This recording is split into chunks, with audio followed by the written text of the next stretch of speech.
Welcome, ladies and gentlemen. This is Face to Face. Well, I want to thank God for the privilege He's given me to host this dynamic program. I'm Dr. D. Daniel Lama III. Face to Face is all about views, comments, and analysis from members and officials of the Liberian community regarding issues that are pertinent to the growth and development of the community. I have with me in studio, who else? The president of the Liberian community in Malaysia, Mr. Stizo Jah. Mr. Jah, welcome to the hot seat. Thank you, Honorable Lama. Okay, I'm just going to hit the point right now. We would like to know how is your health, because there has been speculations that you are stressed out, you are depressed, you're disappointed, and you're in poor health. So for the consumption of the public, could you deliberate on your health? Honorable Lama, to be straight up, I've gone to hospital. I'm very healthy. I'm a healthy person. It's just the idea, when you got people on your head or you being a leader of a community, it's not an easy task. So you got to work every day. There are things, sometimes 3 a.m., 4 a.m., you receive calls, and there are things you need to turn to. So with people around you or people needing you every day, it is not something that you're going to be relaxed. So sometimes you have to be out there, you have to be doing things almost every day. You don't have enough time for yourself, because bulk of the time is like you receive call every minute, every hour, every day, multiple times a day. So don't mind the physical appearance. My physical appearance, it only tells you that I'm a kind of person that I'm faced with a lot of things that I need to meet up with every day when it comes to this community. Okay, thank you. There's a speculation going on right now that you and the members in the community are not cordial. The relationship is not cordial, not friendly. People saying that you always frown and you like not a happy person. Could you deliberate on that? Okay. When people talk about not being friendly, it sometimes really move me, because I think every person got their own way of life. Okay, and if I am not friendly, I don't know how can a person who's not friendly be the leader of the community. So how did I get there? I think there were things that people saw in me. There were things that they saw me doing. That's why they voted me in. And I'm not cutting you off, but people are saying that you disappointed them because when you became president, your attitude, your ways, everything has changed. So what do you have to say about that? No, that's where I was driving, okay? When it comes to being friendly or how you deal with things, look here, you need people. But when you see bulk of the people you have put into places, bulk of the people you think that will be there for the community, and you see those people backing away, and at a certain point in time, when it comes to cases about them, they expect you to respond immediately. And I don't think it's kind of called for, because where we find ourselves, we all got to care for each other, okay? So if a person back off from the community, and then if situation do arises and they expect you to be like you should be on the spot immediately, I don't think it's going to work out that way, because this community is all about us. So for us to move the community forward, it's all about moving together, okay? And since I took over, I think for the very first 2 meetings, everybody was present, and we told them what this whole community was about, what we were planning to do, where we were taking it to. And then, to my very surprise, there are some beef within the community. People having personal issue with another person, and at times they want you to take side. And for me, I'm not a kind of person who believe in taking side. I believe in bringing things to the table, and then we talk it, and we put everything in the right place. But not because I'm friendly with Daniel Lama, and Daniel Lama got a beef with maybe Toga and Daniel Lama because I'm friendly with him, he want me to take side with him. No, I can't go for that. I think what I need to be doing as a person is making sure that the 2 persons can get together and the 3 of us can be friends. But if I try to take side in beef, then it create more problems. Instead of being a true leader, you will be a person, people will look at you as a one-sided person, and life is not like that. So when you see some of the issues that are going on, these are beef that are between people. And then when you come in to say the straight talk about it, or you try to tell them that we don't need to work as a people like this, they go against you. Okay, very well, Mr. President. I'm not cutting you off, Mr. Job. Now, talking about the financial record, we understand that the financial secretary and you actually are not on the same wavelength because most of the time she has her own time in giving financial report, and there have been speculations of you being corrupt. Your interest was about the money in the community, and things went wayward, so you kind of depressed about it. So could you just deliberate on that? Okay. I think when it comes to record within the community, the financial secretary and I think on many occasions we've been working together. Every time I ask for a report, when I hear people saying that reports are not coming in at the appropriate time, we should understand that where we find ourselves, there are a lot of things people got to tend to on a daily basis.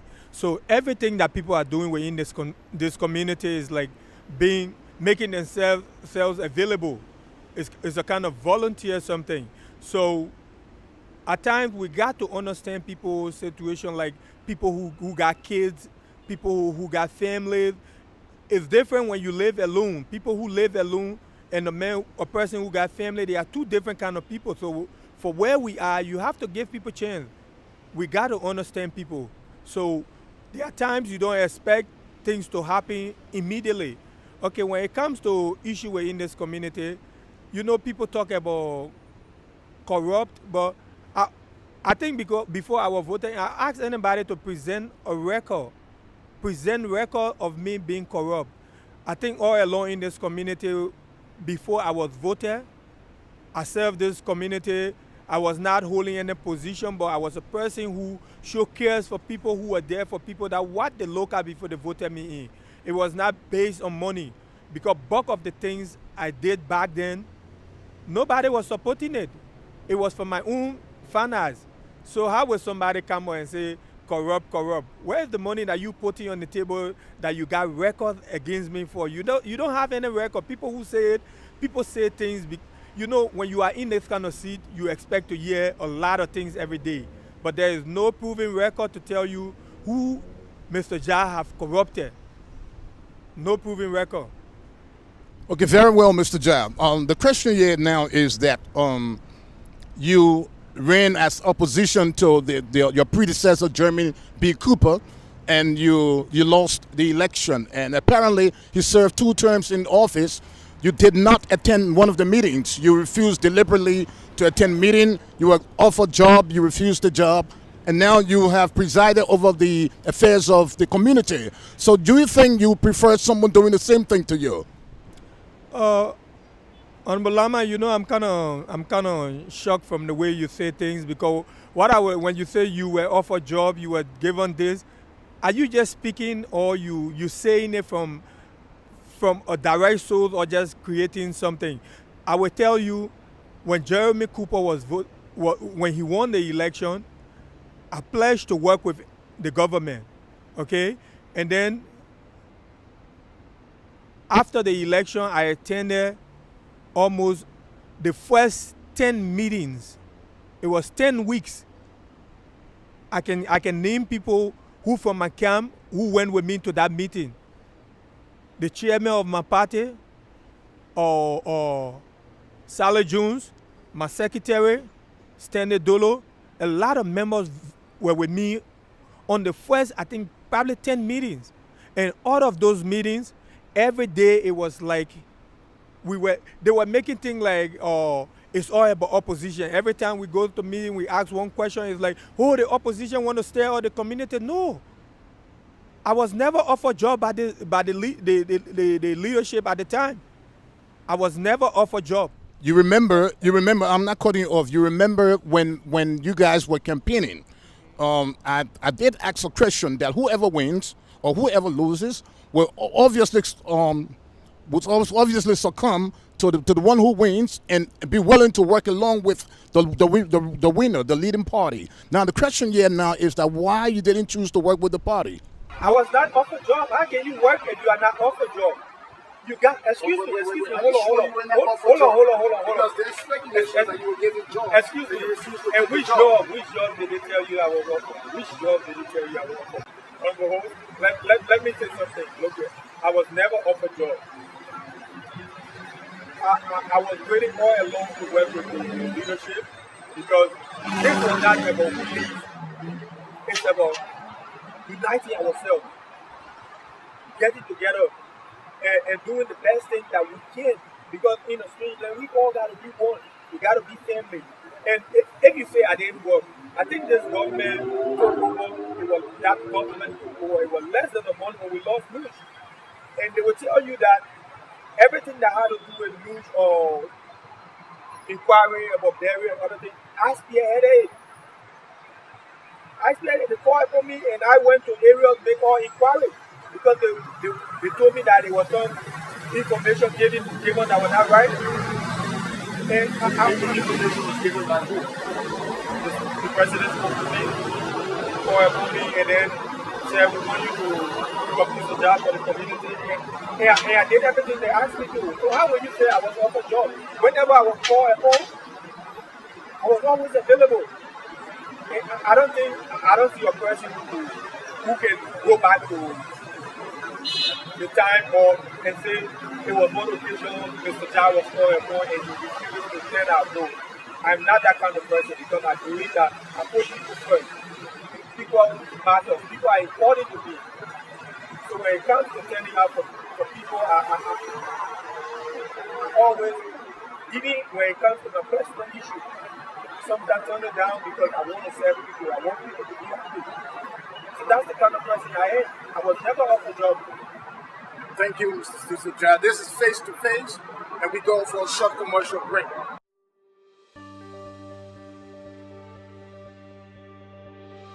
Welcome to Bellevue International School in Liberia, where character is put before excellence.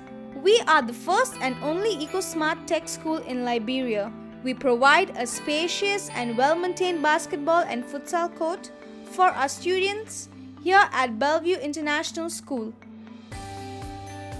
The new classrooms are well organized and is equipped with smart technology learning material and is well air-conditioned.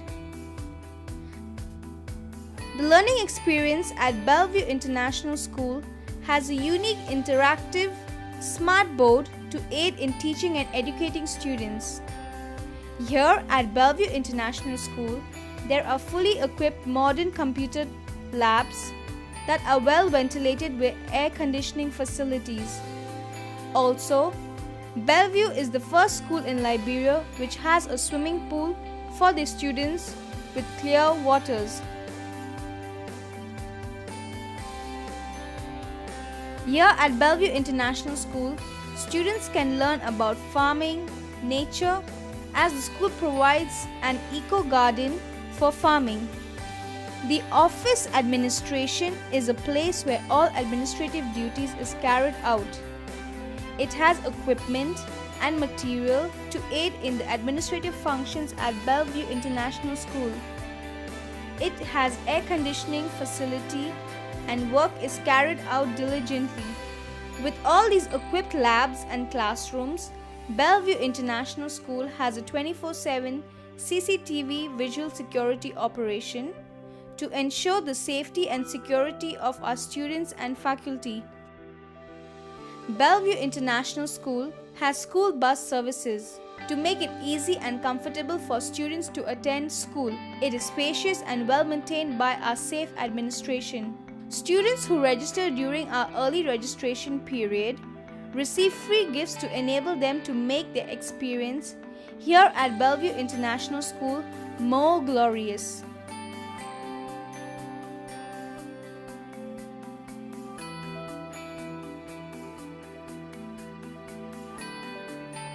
Bellevue International School is now open for registration.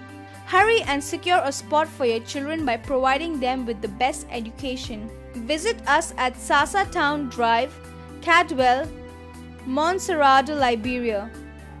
For more information, call us at 0776 372237 or 0777 025535. We look forward to seeing you here at Bellevue International School.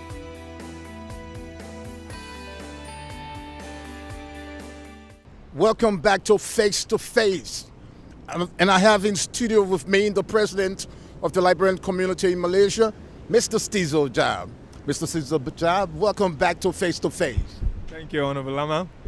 Okay, now there's a speculation about the dismissal of the planning minister. Some say that because he was hailed by some other members of the community and you felt envious because he was pointed out to be the next president of the community. So you got a little bit scared and feel that maybe he's too promoted, so you decided to sack him. Is that true? Mr. Lama, or let me say something. I am not a person who envy people under no condition. The planning minister, I think, for those who have been attending the community meetings, the election was in February, and then inauguration was in May. Just imagine the length of time before we had inauguration. There was a long time in between, okay, before inauguration, because at the time there was no cash available. Everything we had to push for to get from people before inauguration. And then the planning minister, I think after that issue, the first program we had after he was appointed, it was the July 26th, August 24th. We had a lot of holidays in between before even he was dismissed. Okay, if you look at it, I don't think any community or leadership will have a planning minister who don't attend meetings. If you don't attend meetings, how can you tell what is going on? What are you planning? Okay, Mr. Jai, I'm not cutting you off. Now, why is it that you appointed someone as planning minister of the community who does not even know the community? It's a new person. So you don't think that it was your fault? Excuse me, no. No, at times, look here. When I spoke with Mr. Lewis one-on-one, I told him, Mr. Lewis, I want somebody to serve in the planning area. I spoke with him before making the appointment, and he told me that he could work in that area. It would really help him to get to know his way within the community. But you think that would have been better for him to just come and test drive, in a serious note? Excuse me. I think this community is all about us. Bulk of us in this country, I think we have met in other countries, we have met in other areas. So it's like we know each other, we know our activities, we know how we can get around people, we know how we can get people together. So the minister dismissal did not come based on being envious of him, no. Mr. Lewis, when he was appointed, the 26 came. If I would tell you, as the president of the Liberian community, we have 2 days to 26. 2 days, the minister could not even get up. He drew a program, but nothing he was doing towards it. If you ask the deputy minister, it was the deputy minister and I, because I look at it, we're in the down meeting and nothing we could do. I had to call on the deputy minister that morning, and we took money. We went to get T-shirts. We printed T-shirts for the community and sold out T-shirts, at which time the community was able to generate some little funds. Yeah, but Mr. President, just hold on, Mr. President. Now, what I want to know is that the former government, we had always celebrated public holidays in Liberia, Liberian public holiday like Independence Day, like August 24th Flag Day, and couple Armed Forces Day, and another day that is public holiday in Liberia. We do celebrate it, indoor and outdoor programs. You understand? But during your tenure, this is your first tenure in office, we, excluding the inauguration, we have never, under any circumstances, celebrated indoor program and honored or paid tribute to Mama Liberia. Why? Let me. Before I go to that, I think let me end up with the dismissal of the planning minister, because that is very important. Such question is something that people say around almost every day. So let me clear up with that. Okay, so the minister dismissal was not based on some petty jealousy, as people always explain. He had been my good friend, and the both of them who work in the ministry, who head that department, they are my good friends. But I don't think I'm going to work with somebody who's not willing to sacrifice for his people. So with the minister, I think you just asked me of why we're not celebrating other holidays, but almost every holiday that came within the space of this time, the minister is never available. Every day he alone is the most busiest person in Malaysia. Whenever you call him for general meeting, he's busy. Whenever you call him for official meeting, he's busy. Whenever we have holidays around and we need him to come up with something and see how we can be able to work it out for the community, he's busy. But Mr. President, you know that their public holidays are celebrated. We have indoor and outdoor program. And if you know something like that is happening, why you didn't take immediate action and you let it go? Because it's your legacy that will be at stake. No.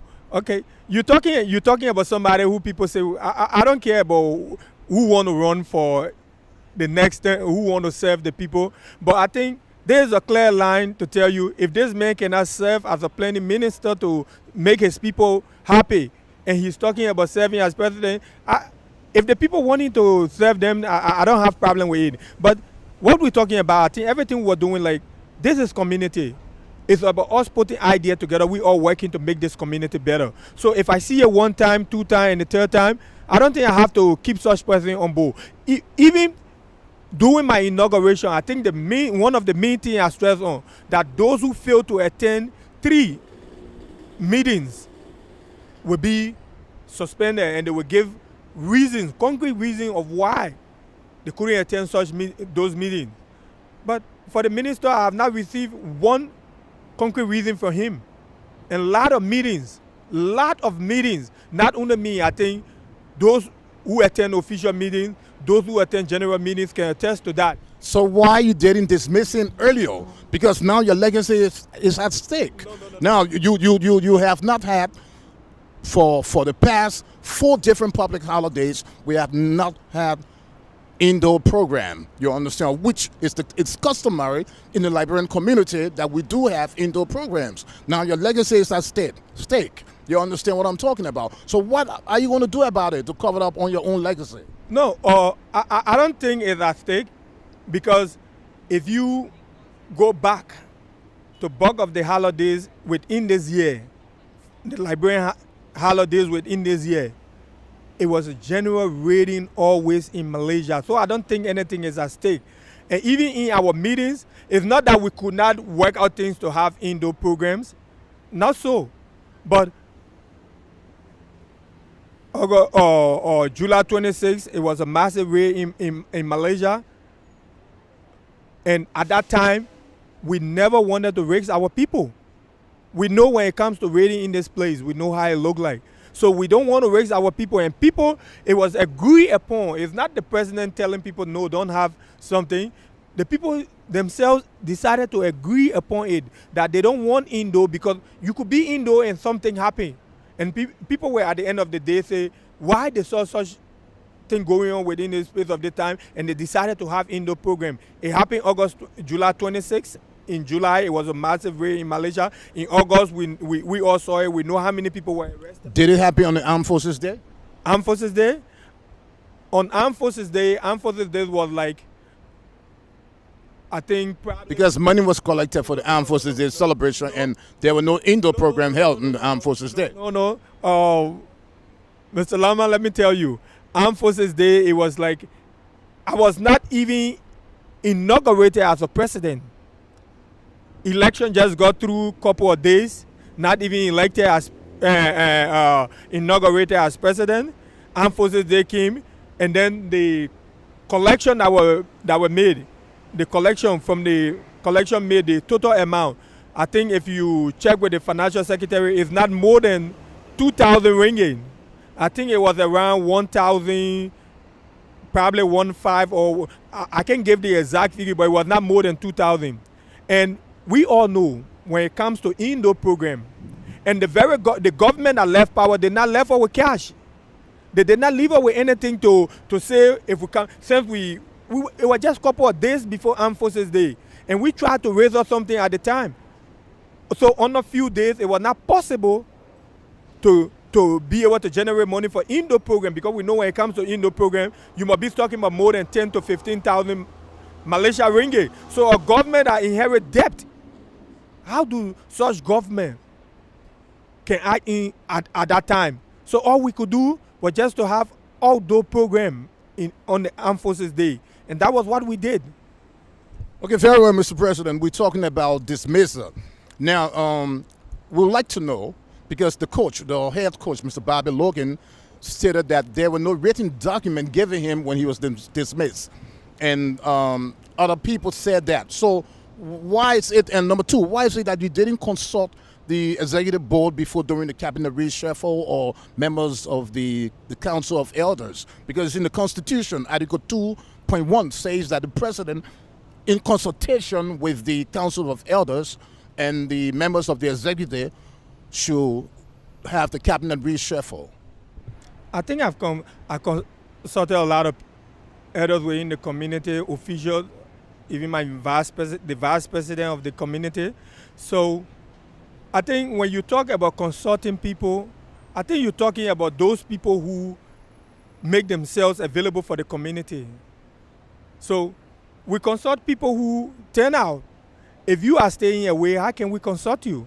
But when it comes to dismissal of people that were dismissed in recent time, there was a reason for it to happen. I don't think I have to give people written document or letter for that, because it made it, if you those who attended the very first meeting or those who attended the inauguration, they knew what I said.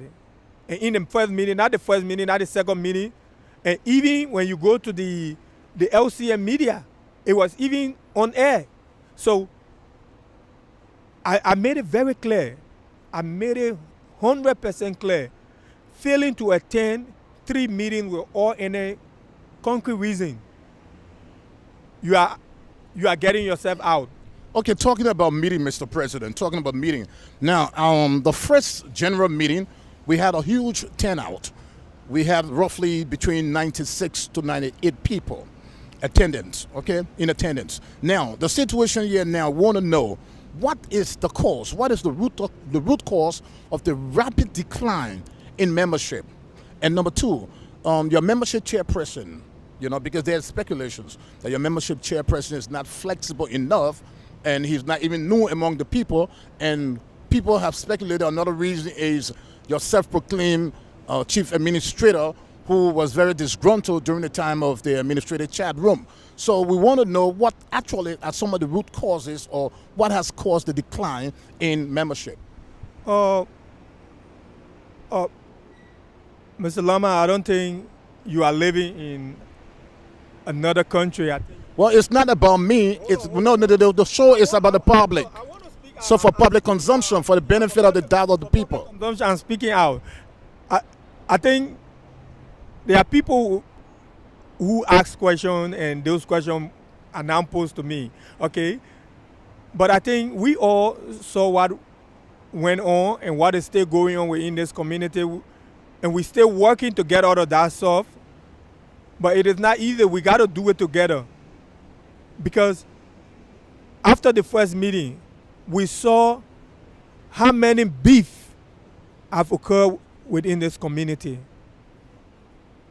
There were always beef. Yeah, but Mr. President, you're talking about beef. We have justice minister, and we have people that are responsible for regulating and solving problems, conflict resolution. Now, you're talking about beef. You've been stressing on beef. Haven't you implemented any means or ways and means to stop this beef? Look here, it's about us growing. It's about us growing from one level to another. When I talk about beef, it's not something like two persons join into fight. No, there are a lot of issues that are going on, and issues that went on in the past. We still fighting to get our people to attend meetings, but we know we witness it. One person, like I said, Daniel Lama could be my best friend, or Daniel Lama is my best friend, but because Daniel Lama is having problem with the next person, Daniel Lama wants me to have problem with the person, and then bulk of our people here, they are moved by one person who they have respect for, who is their friend. Once that person start to go against other people, it becomes a whole new problem. And we have tried. And we stay trying almost every day to get people together. Just last night, I think there are a lot of people who today regret on some of the action they took. Almost every day, I meet people and they tell me, some of them will tell you they really don't know why they're staying away. Maybe one reason or the other, they will tell you a lot, they will tell you the reason they were staying away, they don't understand it. So I want our people to erase that notion. Let's start supporting things that will not lead us anywhere. But let's do things that will keep us together. We can have our own differences, but when it comes to community, we have to be one. So what do you think now will improve the attendance? Because from 96 to 6, you know what I'm talking about. This is huge decline in attendance. So what are some of your implementations to make things come back to normalcy? We are working on a lot, not from 96 to 6. We are more than that. I think. No, but the news, there's speculation, okay? And so many questions were sent to me. Now, I'm just asking you one, because we don't know who actually is the information minister right now. We noticed that you are the one sending messages around, and this is not your job. And in fact, when it comes to problem in the area, why should you run after it when you have foreign minister? These are some of the things that which we understand that should be put in place. You see, so we don't know what's going on with you. Look here, like I said, this community is for us all to work together. John, 1 minute, one person will tell you why the minister, I think the attitude of the minister, everybody saw it. It's nothing for me to, but for public view, I will still go back to it. The Honorable Information Minister, everybody saw what he exhibited that day when he went into insult with. So is he still the information minister? He was not. I told him, because look here, we are, as a people, we got to grow from one level. Maybe he's taking things personal. I did not fire him. I told him, I only told him that, look here, what you are doing is not better for us. We got to grow up from that level to another level. So I made him to understand that you need to apologize to the brother for what you did to him, because these are not, and I even set up a team. I think everybody saw what he did. He even went to the public chat and removed me from the official chat room, which I think that would have been something to dismiss him. But I still tell him, brother, we are all one family. We got to move this community. So maybe people, I don't know whether it's greed or what people deriving from. So people. Okay, we'll just go for, this is face to face, and we're going for a short commercial break.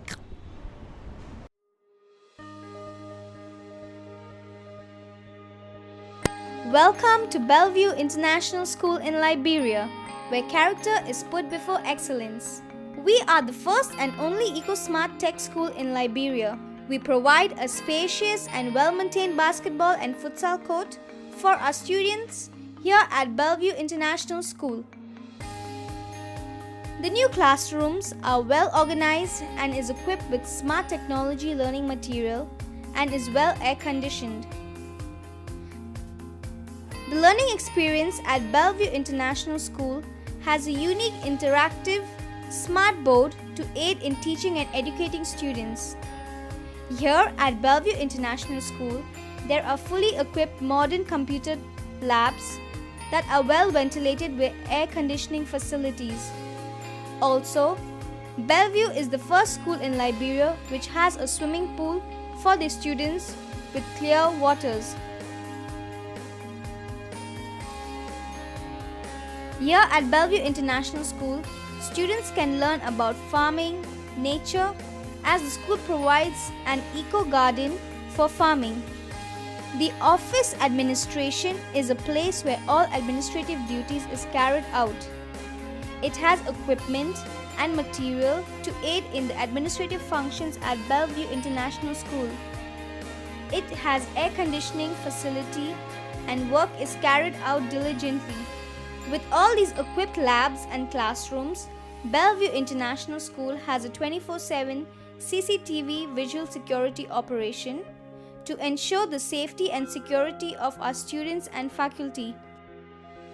Bellevue International School has school bus services. to make it easy and comfortable for students to attend school. It is spacious and well maintained by our safe administration. Students who register during our early registration period receive free gifts to enable them to make their experience here at Bellevue International School more glorious.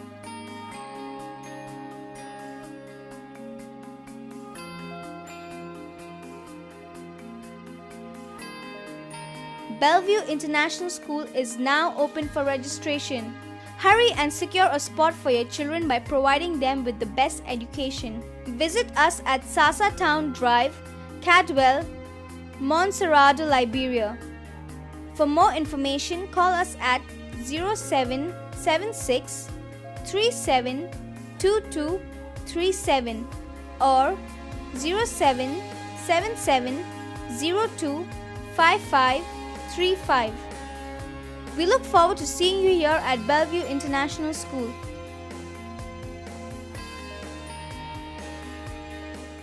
Okay, the head coach of the Liberian community, Mr. Bobby Logan, said that he was not aware of his dismissal. And I think you wanted to reiterate on the dismissing of the technical staff and the members of the sporting department. Yeah, actually, when it comes to sport in this community, sport is the one that keeps the people of this community together, okay? And then to have more people involved, you got to have people who got passion for what they want to do, okay? So when Bobby was appointed the coach of the national team, I saw that he was doing something, but at the same time, he was not a person who like coming to the community meeting, because everything we do, if we're not having meetings, how can we know what we need to do, what we need to work on? So when Bobby was appointed the coach, he was working, and then most time we find our games, we playing the game, we would say 5 o'clock game, we go there, game will start sometimes 6.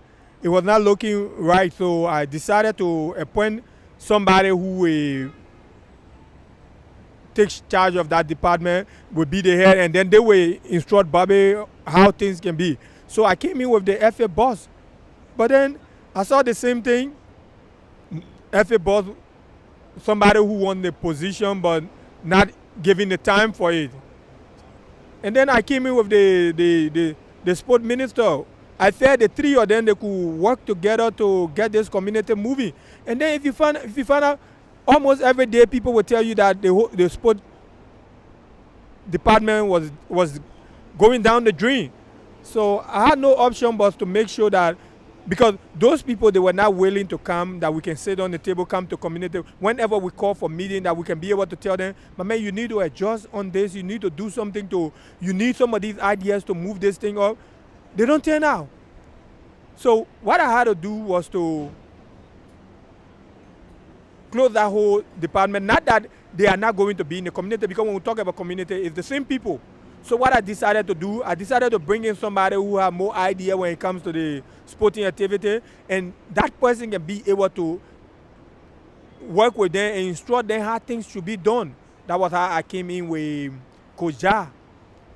Okay, you came in with Coach Ja, but at the end of the day, Coach Ja reinstated the head coach Bobby Logan again. So it means that maybe he felt that like you were wrong in sacking Bobby Logan? No. The mistake, I've never said, I said I closed the department. I did not come out to say like sacking people. I wanted somebody with idea, with when it comes to sporting activity, somebody with idea to spearhead, then that person can be able to instruct people. If you follow, Coach Ja is the one taking care of that department, and Coach Ja now will tell people how they need to do things. So if game's supposed to be 4 o'clock, Coach Ja know that if the coach is supposed to get the jersey for the team the day before the game, every responsibility was taxed to Coach Ja. So he will be the one that will go after his people that he got working with him. Something extremely important here is during your inauguration speech, you made emphasis, you gave 6 points that you emphasize on. And these 6 points, we would like to know whether you have implemented any one of these points. I'm going to speak of 6 important things that I think this government need to work on to have a united Liberian community. One, we're going to make sure that every Liberian in this country is registered with the Liberian community. Two, every registered member of this community going to have some financial backing. Then I go to point to number 3. Community will have a safe house. When I talk about safe house, I'm talking about a place that if we have Liberians coming to the country who cannot meet up at the time, that we can provide a house, maybe a 3-bedroom, maybe 2-bedroom, maybe 2 different apartments. Number 4, we're going to set up a committee. And this committee is going to be about seeking and working after the well-being of our brothers and sisters that will come to this country. Number 5 says,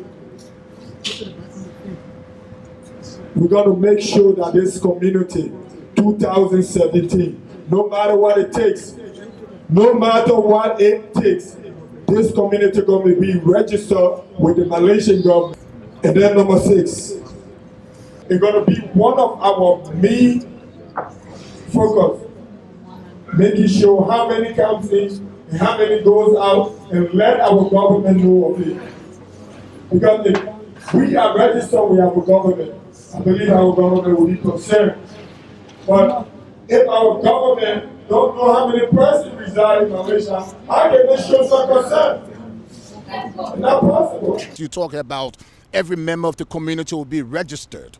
Every member will be a bona fide member, registered member of the community, of which we know that this did not happen. You talk about every registered member will be financially potent and comfortable, and we haven't seen this happen. You talk about safe house for people who will come in the country, and a couple of other things. You're talking about the committee seeking the welfares of the members of the community. You talk about the Liberian community will be registered with the Malaysian government, and you say a whole lot of things. But why these things didn't come to pass?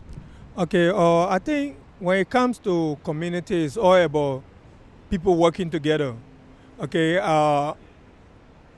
we try to raise from one standard to another. We saw the previous government how in the last days, we saw not even in the last day, after 1 or 2, 3 or 1 month, we saw how things change. People were not attending meeting the same way. You know, our people get a tendency of not respecting community meetings. We're trying to work on how we can move from that point to another. Okay, I talk about people being registered with the community. Okay, the membership chairman is out there meeting people almost every day. But people are saying that he's not doing the work. He's not meeting them.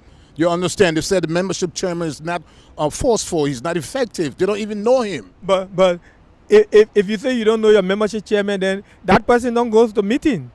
But do you think that it's the job of it should be the job of the membership chairperson to check on the members, to call them, to seek the welfare of the members, to encourage them to come to meeting? Even I myself here, I do it almost every day. But that's not your job, Mr. President. That's the job of the membership chairperson. Yeah, but as a president of this community, it is my duty to interact with my people. Yeah, obviously, but your people are saying that you do not interact with them. You understand? You're not flexible enough. And we realize that there have been some elements within the community that have rendered gross insubordination to you on several occasions. You understand? So what is going wrong in the community, Mr. President? The same thing you are saying. You see, when I told you that people here who are here to incite things within the community, there are people who out there from the day I enter this country, they don't sit in anything that get to do with community. But all they know, they are only there to stir things. So, Mr. President, do you think the point I meant you asked me about all of these things? On the very first meeting, we try to work on them. And you cannot do it all by yourself. You got to do it with your people. Like we talk about people having financial backing, which the community we came about. We said, okay, we are member of the community, but with the kind of issue we got in Malaysia, it is good that a person should have maybe a deposit 2,000 in case of anything that would need quick action. But up to this time, how many persons? So, Mr. President, apparently people do not respect you. So I want to say, do you think you are a two-term president? Judging from the way things are going right now in the community, that the membership has declined from 96 to 6, according to them, and you are considered redundant, like people saying that your health is not well, you fell off the other day, and do you think you want to run again for a second term in office? Look here, let me say something to you. I think I've lived in this country for quite some time, okay? And I don't see the leadership that would tell me, say, even the previous one before now, it was never an election for the second term they went for, okay? I'm not after, look at, before I came to this first term election or before I was voted in, I think almost everybody who saw Stizo, I did not come out to say, I want to run for community leadership. I was always a person who liked doing things from behind. I like to work because bulk of us today, we want glory. We want the glory. So, Mr. President, do you want to run for a second term? Like I said, if I'm not like the way I never choose to run for the first term, it was people who decided for me to run. If people see what I'm doing, if people are interested, they will tell me. I'm not somebody who's seeking. Thank you very much, Mr. Stizo Jah, President of the Liberian community. Special thanks and appreciation to Bellevue International, the #1 Eco Smart School in Liberia, and our sponsor, and our director of the Triple T, Toga Thomas, and Mr. Shakrama, our producer. And I'm Dr. D. Daniel Lama III, and this is Face to Face.